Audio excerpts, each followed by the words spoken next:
Bon Aurélien, on en parlait un peu avec Nance Peters, Benoît Cosnefroy, vous êtes un peu quand même un enfant de l'équipe quand même, vous connaissez cette équipe un peu par cœur. Là on arrive dans cette présentation et à la sortie on se dit ouais, G2R la mondiale on connaît depuis longtemps, mais là avec l'arrivée de Decathlon, même s'ils étaient déjà venus, on franchit un autre palier. C'est votre impression ou pas?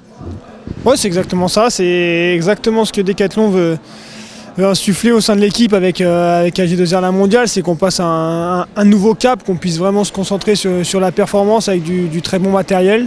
Voilà, ils arrivent, on sait, tout le monde connaît la puissance de Decathlon, que ce soit pour développer des produits innovants, performants. Donc voilà, on a hâte de commencer avec eux en 2024, mais le projet sur le papier est très très intéressant et je ne doute pas que ça sera du concret.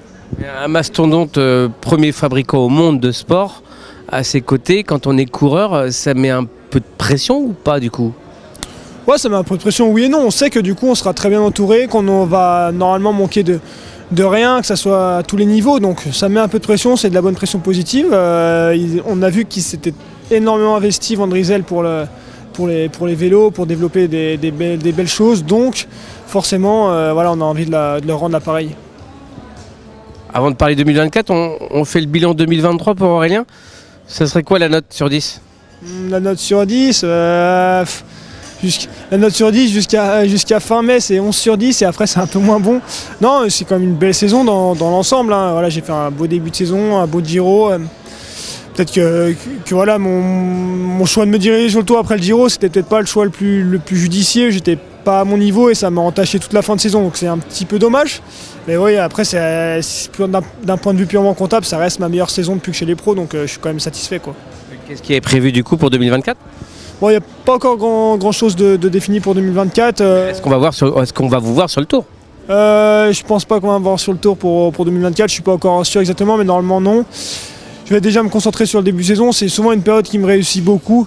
Donc voilà, mois de février, je pense faire pas mal de courses européennes en France, engranger, j'espère des victoires sur ce mois de février jusqu'à Paris-Nice. Et après, Donc votre entrée, c'est à la Marseillaise? Mon entrée, Marseillaise ou Bessèges, j'espère normalement. Rien n'est encore clair et précis, mais c'est mon souhait. Et après, je vais me rediriger sur, je pense, le Giro, une préparation que je maîtrise maintenant. Donc ce sera sûrement ça la première partie saison. Et pour la deuxième, j'ai vraiment encore pas encore d'idée. La question, vous avez fait le Giro, la question qu'on a envie de vous poser, mais pourquoi pas le Tour de France 2024 qui est moins montagneux du coup? Ouais, après moi c'est pour des différents choix, je crois beaucoup un petit peu en mes cycles et c'est vrai qu'au mois de mai je me sens toujours un petit peu mieux qu'au mois de juillet, même si j'ai déjà été bien sur le mois de juillet. Voilà, j'ai envie de refaire encore le Giro, je pense, mais évidemment que je reviendrai au Tour et pour l'instant c'est pas le choix, c'est pas les parcours qui influent vraiment mes choix, c'est plus mes envies, quoi. Bon, ça fait quelques années que maintenant vous êtes dans le peloton. Qu'est-ce qu'on peut attendre maintenant d'un Aurélien Paré-Peintre année 2024?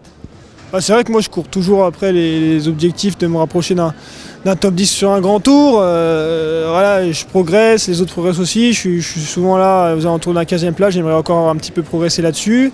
Et sinon après pour moi là, l'important c'est comme cette année, c'est de gagner des courses, n'importe quel type de course, que ce soit la classe 1 jusqu'au niveau World Tour et essayer d'engranger des victoires. Ouais. Dernière question. Humainement, pour vous perso, le fait de se retrouver chez Decathlon, ça fait quoi? On se dit en fait que c'est certes une nouvelle page qui se crée, mais aussi une nouvelle aventure aussi pour vous à tout approuver? Ouais, une nouvelle aventure. C'est vrai que ça fait tout plein de changements à l'intersaison là. Ça doit nous permettre de trouver une nouvelle dynamique au sein de l'équipe, d'avoir des nouvelles ambitions et se mettre en conformité avec les ambitions de l'équipe. Donc on doit, pour moi ça peut faire du bien cette année là de changer des choses, se remettre en question, c'est important dans le sport, donc ça peut que nous faire du bien. Il vous bluffe Vincent Lavenu ou pas? Il me bluffe? Ouais, non mais c'est sûr que moi je suis admiratif, l'an passé on a fêté les 30 ans de l'équipe, il a toujours su rebondir, a toujours retrouvé de nouveaux partenaires, c'est rare, hein, on voit que des équipes ont du mal à retrouver des partenaires. Plus de trouver des partenaires, et ils trouvent quand même des partenaires fidèles et fiables. On a quand même fait 3 ans avec Citroën, on s'engage maintenant pour 5 ans avec Decathlon, plus de 15 ans ou 17 ans avec AG2R, donc voilà, on a de la chance de l'avoir et c'est vrai que c'est impressionnant qu'il y ait cette faculté à toujours rebondir dès qu'il perd un sponsor, à retrouver quelque chose. Merci Aurélien.